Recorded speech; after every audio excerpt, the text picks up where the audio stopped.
Bienvenido al Quijote, un espacio donde podrás disfrutar distintos audiolibros de dominio público.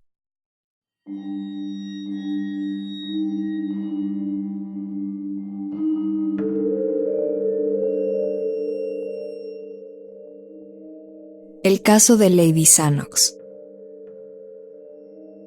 Las relaciones entre Douglas Stone y la conocidísima Lady Sannox eran cosa sabida tanto en los círculos elegantes a los que ella pertenecía en calidad de miembro brillante, como en los organismos científicos que lo contaban a él entre sus más ilustres cofrades.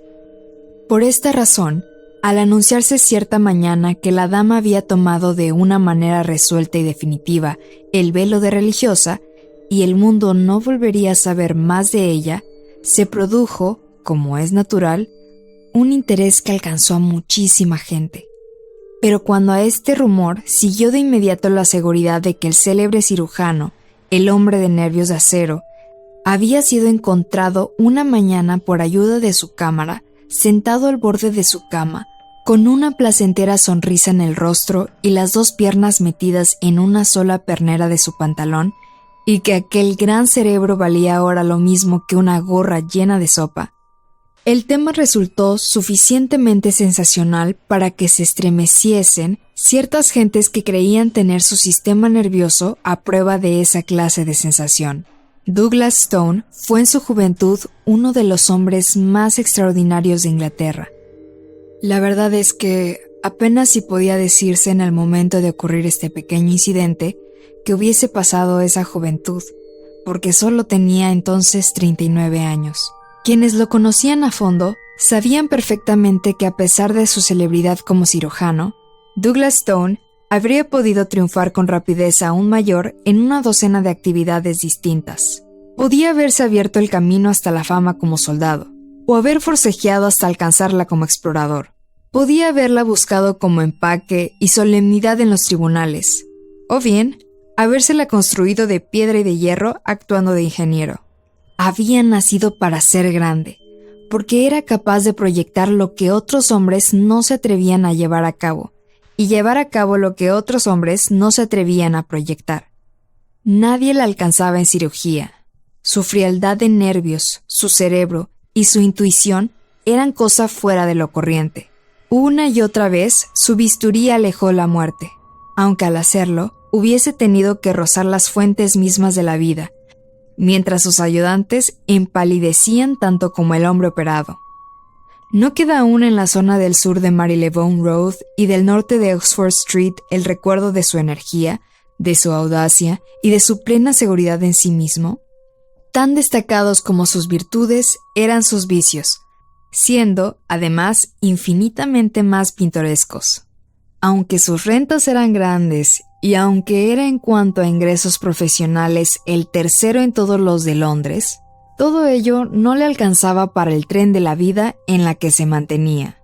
En lo más hondo de su complicada naturaleza había una abundante vena de sensualidad, y Douglas Stone colocaba todos los productos de su vida al servicio de la misma. Era esclavo de la vista, del oído, del tacto, del paladar. El aroma de los vinos añejos, el perfume de lo raro y exótico, las curvas y tonalidades de las más finas porcelanas de Europa se llevaban el río de oro al que daba rápido curso. Y de pronto lo acometió aquella loca pasión por Lady Sannox. Una sola entrevista, con dos miradas desafiadoras y unas palabras cuchicheadas al oído, la convirtieron en hoguera. Ella era la mujer más adorable de Londres y la única que existía para él.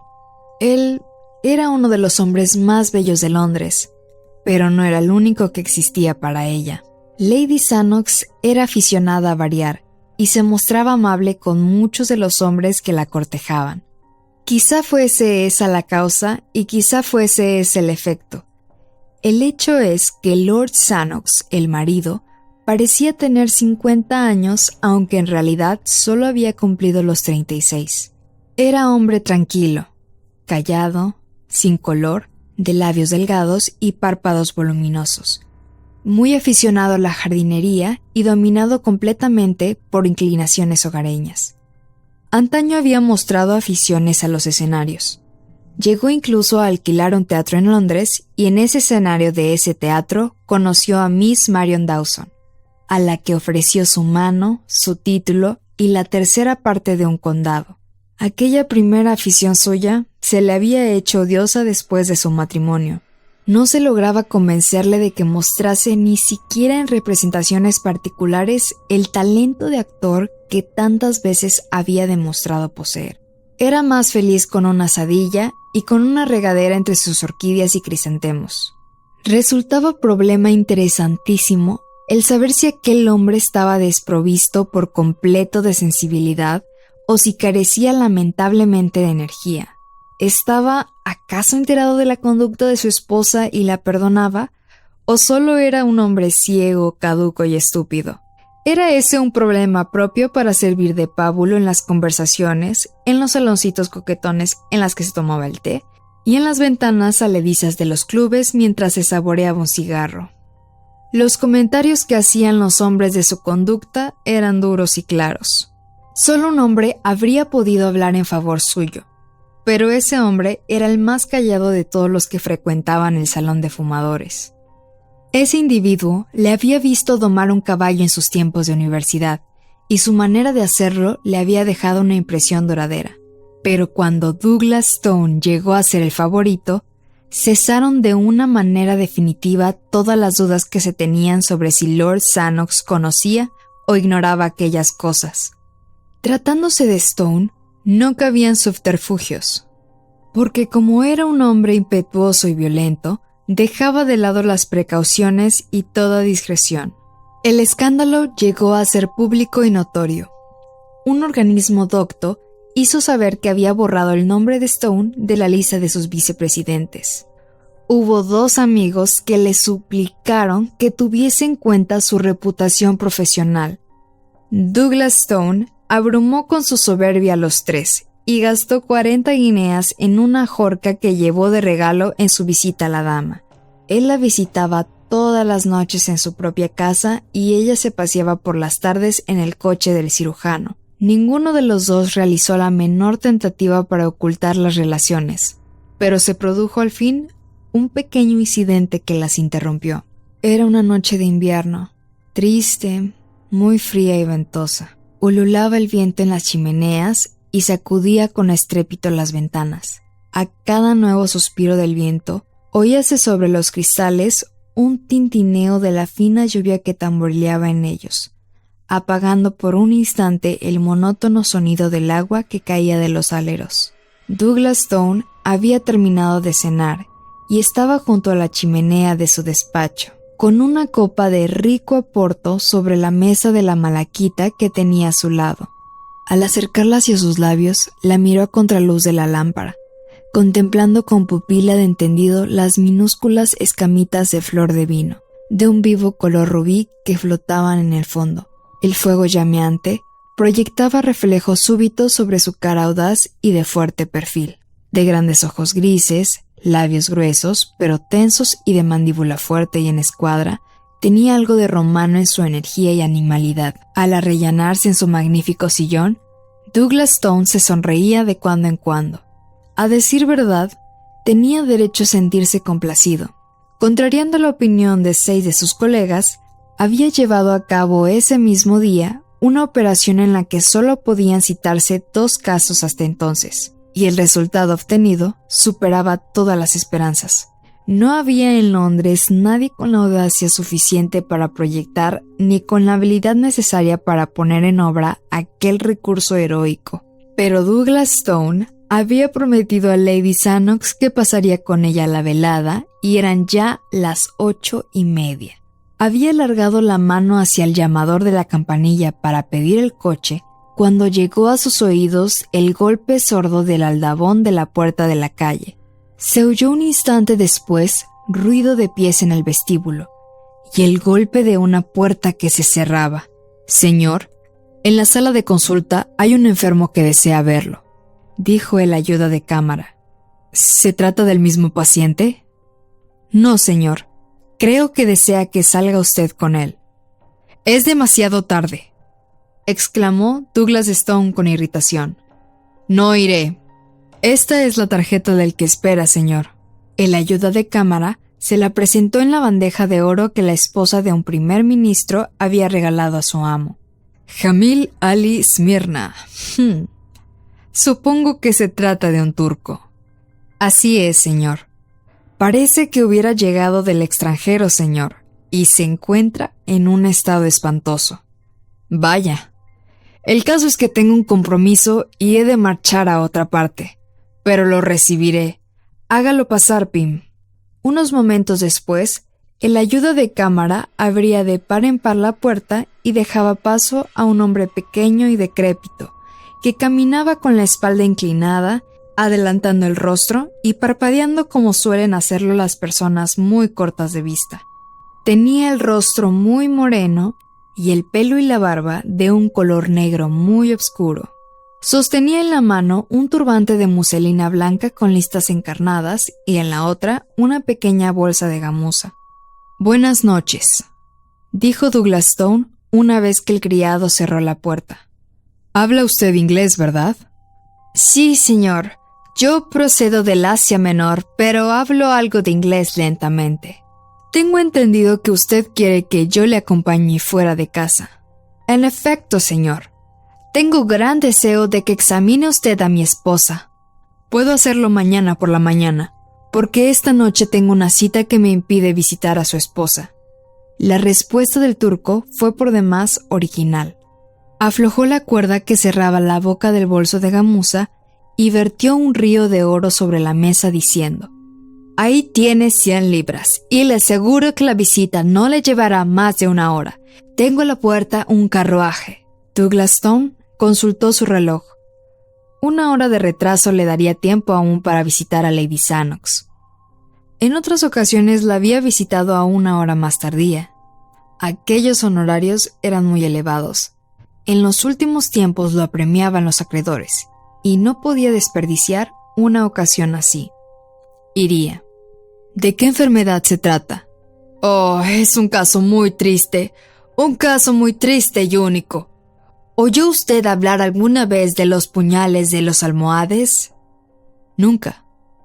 Pues bien, se trata de unos puñales o dagas del Oriente que tienen gran antigüedad y que son de una forma característica, con la empuñadura parecida a lo que ustedes llaman un estribo.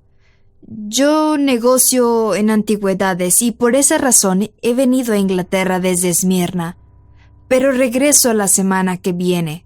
Traje un gran acopio de artículos y aún me quedan algunos. Para desconsuelo mío, entre esos artículos que me quedaban está uno de esos puñales que le hablo.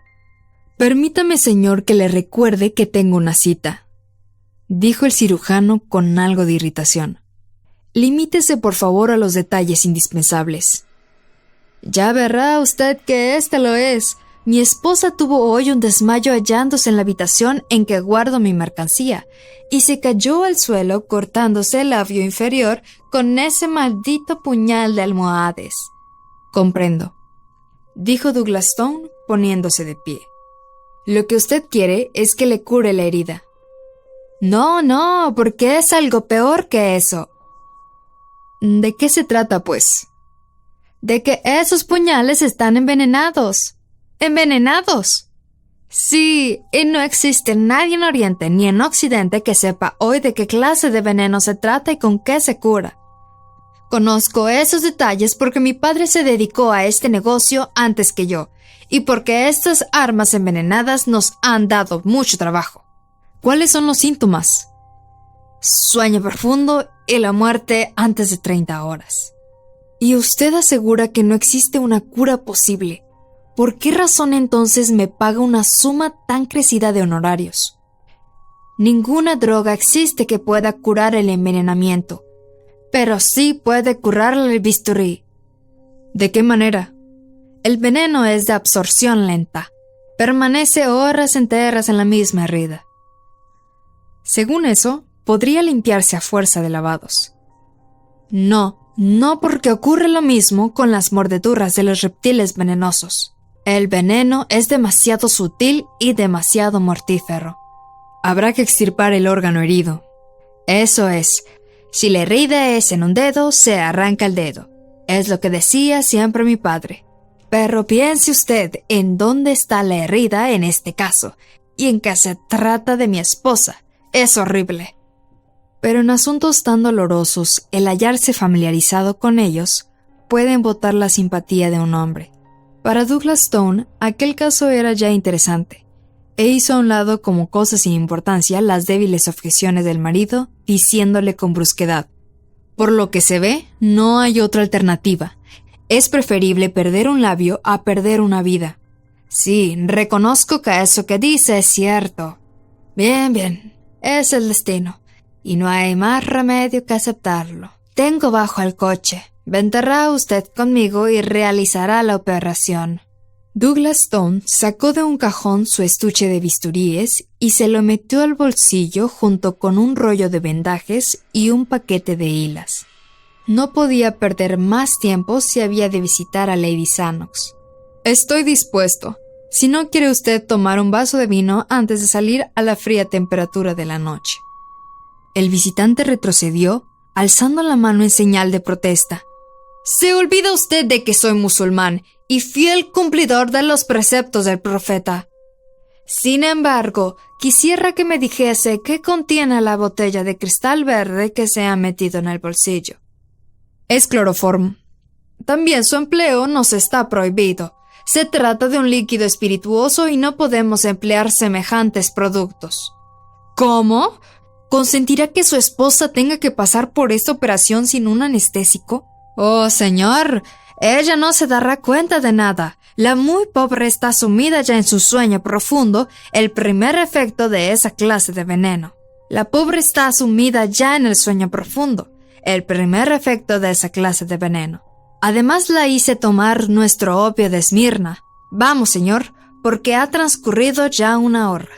Cuando salieron a la oscuridad de la calle, una ráfaga de lluvia azotó sus caras y la lámpara del vestíbulo que se bamboleaba colgada del brazo de una cariátide de mármol se apagó de golpe. El ayuda de cámara, Pym, cerró la pesada puerta empujando con todas sus fuerzas para vencer la resistencia del viento, mientras los dos hombres avanzaban con cuidado hasta la luz amarilla que indicaba el sitio donde esperaba el coche. Unos momentos después, rodaban con estrépito hacia su punto de destino.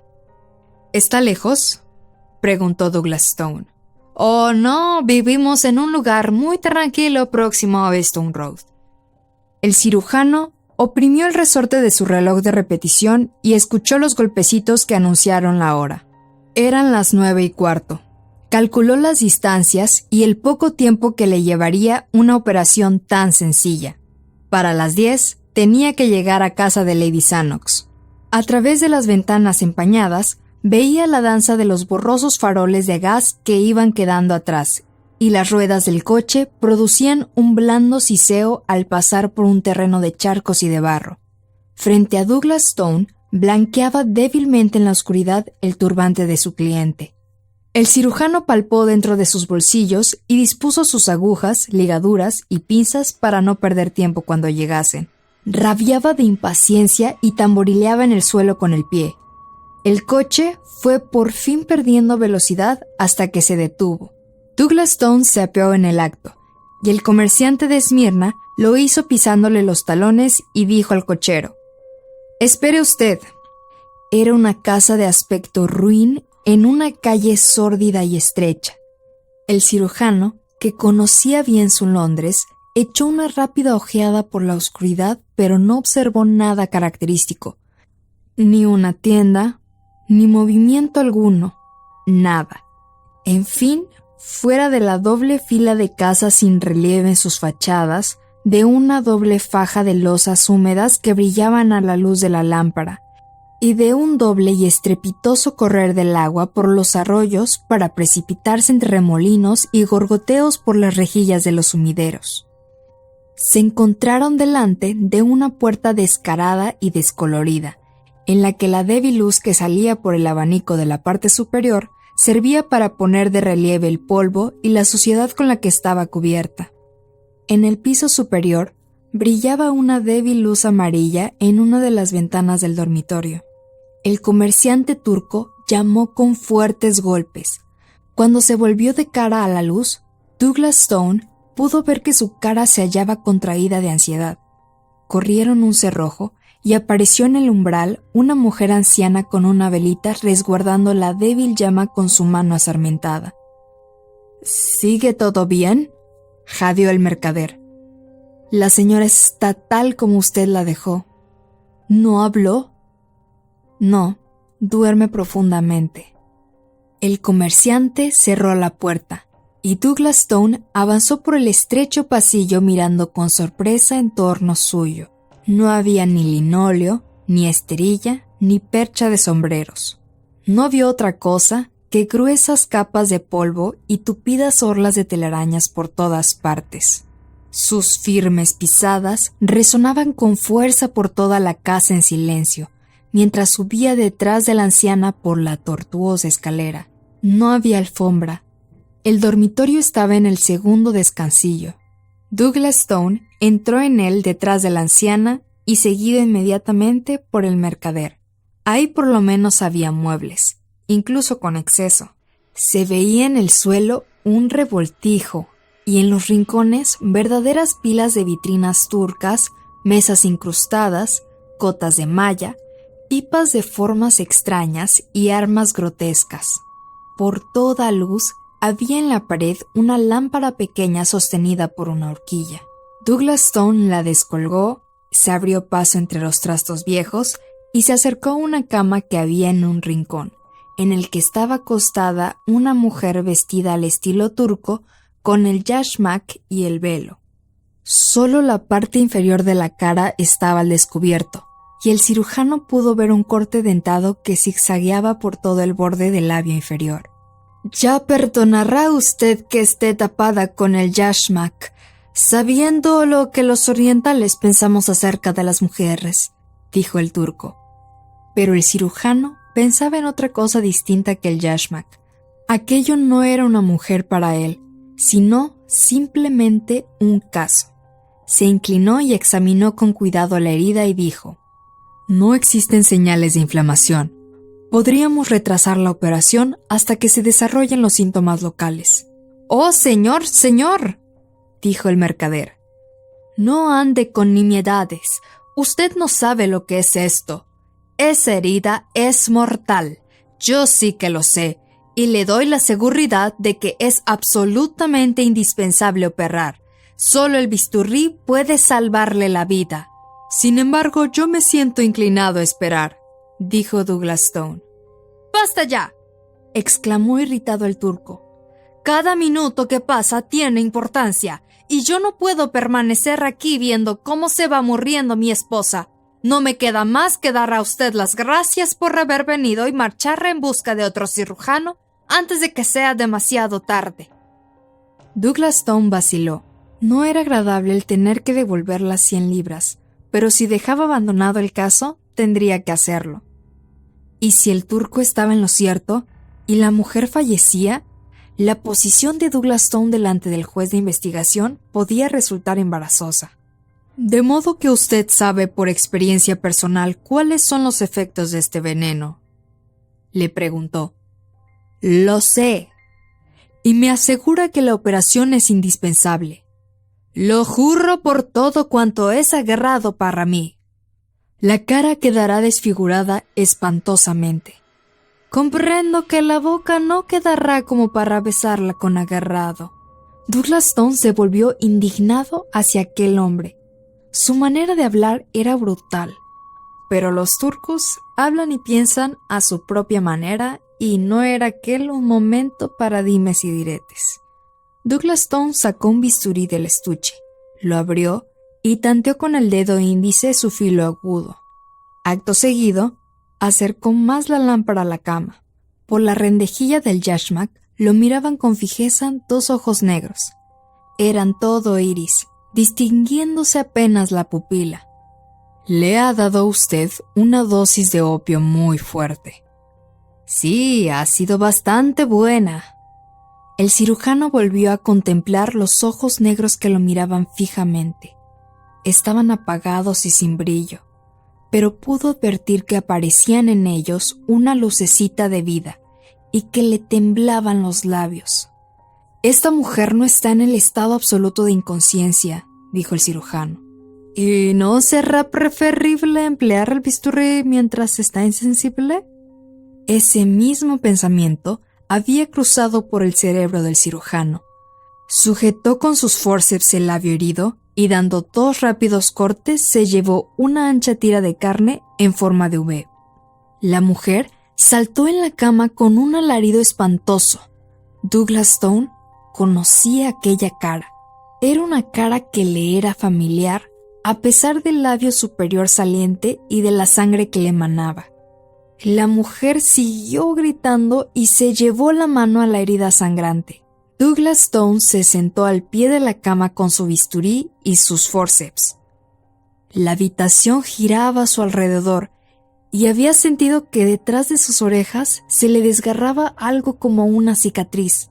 Quien hubiese estado mirando habría dicho que de las 2 caras, la suya era la más espantosa. Como si estuviera soñando una pesadilla o como si hubiese estado mirando un detalle de una representación, tuvo conciencia que la cabellera y la barba del turco estaban encima de la mesa y de que Lord Sannox se apoyaba en la pared apretándose el costado con la mano y riendo silenciosamente. Los alaridos habían dejado de oírse y la cabeza horrenda había vuelto a caer encima de la almohada, pero Douglas Stone seguía sentado e inmóvil mientras Lord Sannox reía silenciosamente. La verdad es que, dijo por fin, que esta operación era verdaderamente indispensable para Mary. No física, pero sí moralmente. Entiéndame bien, moralmente. Douglas Stone se inclinó hacia adelante y empezó a juguetear con el fleco de la colcha de la cama. Su bisturí tintineó en el suelo al caer, pero el cirujano seguía sosteniendo sus forceps y algo más. Lord Sannox dijo con ironía: «Tenía desde hace mucho tiempo el propósito de dar un pequeño ejemplo. Su carta del miércoles se extravió y la tengo aquí en mi cartera.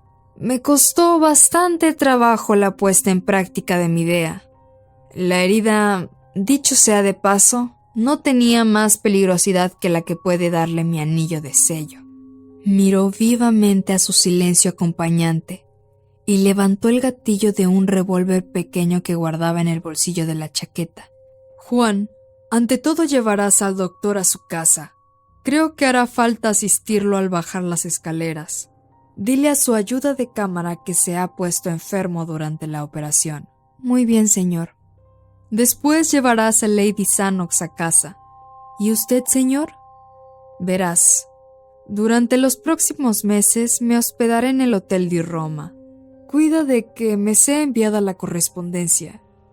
Y dile a Stevens que el lunes próximo exhiba todos los crisantemos de color púrpura y que me telegrafíe el resultado».